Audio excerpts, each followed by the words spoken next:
ये आकाशवाणी रायपुर है। छत्तीसगढ़ी समाचार बुलेटिन के संग मैं मीनल तिवारी। अब पेश है आज के प्रमुख समाचार। राजनांदगांव के पूर्व महापौर और नगर निगम के नेता प्रतिपक्ष शोभा सोनी के कोरोना संक्रमण ले मौत। छत्तीसगढ़ माध्यमिक शिक्षा मंडल ह 10वीं और 12वीं के पढ़इया लइका मन बर पाठ्यक्रम और मूल्यांकन ल लेके करे हे विशेष व्यवस्था। अब स्कूल शिक्षा विभाग ह प्रदेश में 14,580 पद म शिक्षक मन के सोझे भर्ती के मेरिट सूची के वैधता 1 बछर बर बढ़ा दे हे। अब समाचार विस्तार ले।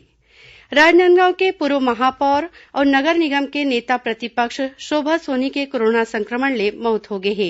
2 हफ्ता पहले श्रीमती सोनी के कोरोना जांच पॉजिटिव आए रहीस, जेकर बाद राजनांदगांव कोविड अस्पताल ले एम्स रायपुर में लाए गे रहीस, जिहां आज मंझनिया उखर मौत हो गए।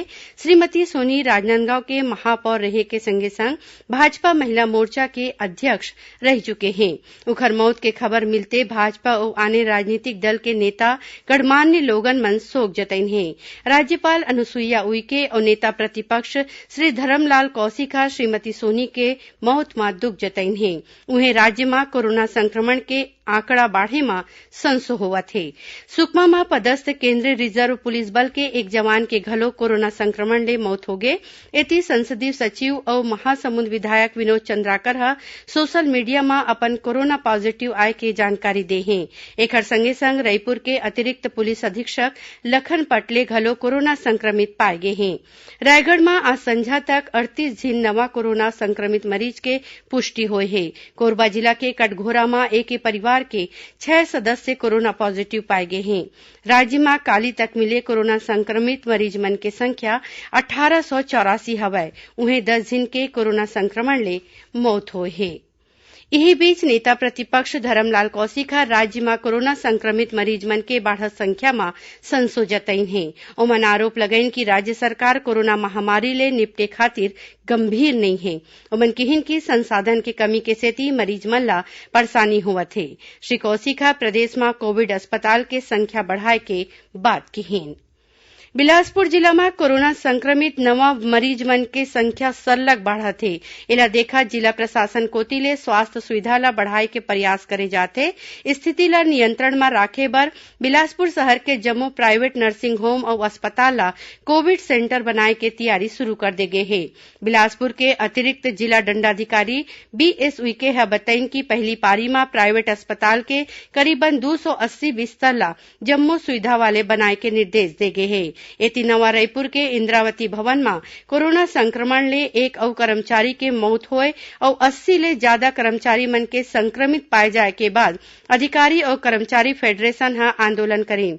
फेडरेशन के संयोजक कमल वर्मा कहिन कि सुरक्षा ला देखा इंद्रावती भवन ला कंटेनमेंट जोन घोषित करके 14 दिन बर एला बंद राखे के मांग करीन है। ओती कोरिया जिला कलेक्टर SN राठौर नगर पालिका परिषद शिवपुर चर्चा के जम्मू क्षेत्र ला कंटेनमेंट क्षेत्र घोषित कर दे है। ये क्षेत्र में आज ले 8 तारीख तक जम्मो किस्म के गतिविधि में रोक लगा दे गए है। यही बीच कोरोना संक्रमित मरीज पाए जाए के बाद जांजगीर के जिला शिक्षा अधिकारी कार्यालय ला आज ले 5 दिन बाद सील कर दे गए है। राजनांदगांव जिला में कोरोना संक्रमण के बढ़त मामला के सेती गांधी सभागार के जांच केंद्र में आज भिनसरहा चले जांच करवैया मन के लाइन देखेगी। छत्तीसगढ़ी समाचार बुलेटिन आप मन आकाशवाणी रायपुर ले सुनत हव। छत्तीसगढ़ के खबर ले है आपके वास्ता और खबर के विश्वसनीयता ले है हमर वास्ता। आकाशवाणी समाचार रायपुर के प्रादेशिक समाचार बुलेटिन के संगे संग हमर समसामयिक कार्यक्रम आप रेडियो के संग अपन मोबाइल में घलो सुन सकत हव। आकाशवाणी समाचार फेसबुक, ट्विटर और यूट्यूब में घलो हावय। हमर फेसबुक पेज हरे Chhattisgarh news on AIR, Twitter handle CGAIR news और हमर यूट्यूब चैनल हरे छत्तीसगढ़ AIR न्यूज। तो अब रेडियो के संगे संग आपके मोबाइल के माध्यम ले हम आप तक पहुंचत हन। छत्तीसगढ़ के हर खबर बर सुनत रहो आकाशवाणी समाचार। और आगू बढ़बो बांचे समाचार कोती। छत्तीसगढ़ माध्यमिक शिक्षा मंडल ह 10वीं और 12वीं के पढ़इया लइका मन बर पाठ्यक्रम और मूल्यांकन ल लेके विशेष व्यवस्था करे हे।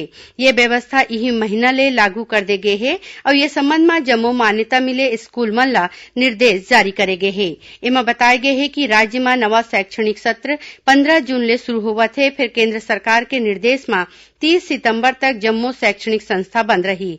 स्कूल खुले म होवत अबेर ल देखत 10वीं और 12वीं के पाठ्यक्रम म 30 ले 40% तक के कटौती करे जाही।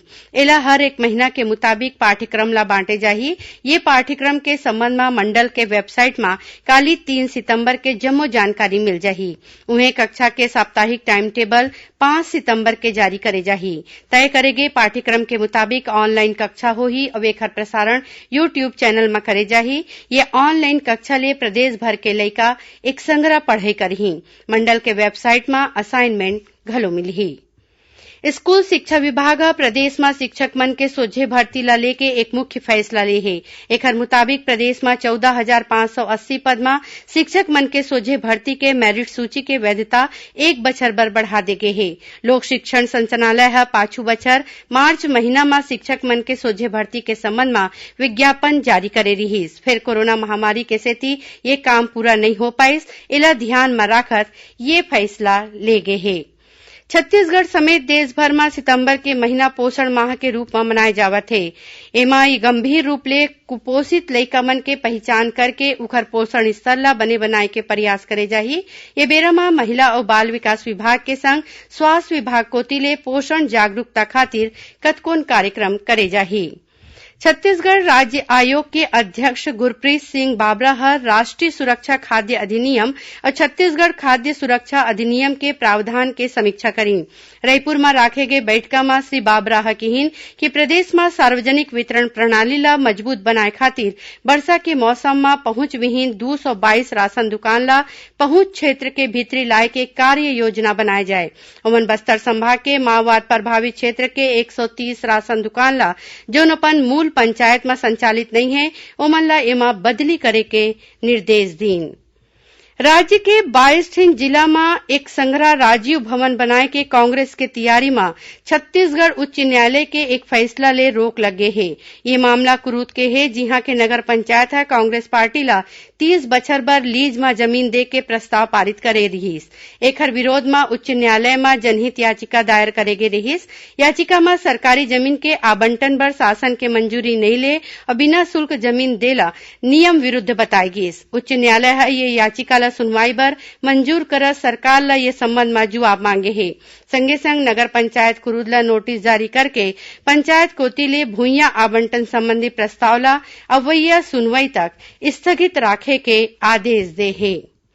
बिलासपुर पुलिस साइबर ठगी के एक गिरोह के पर्दाफाश करे है।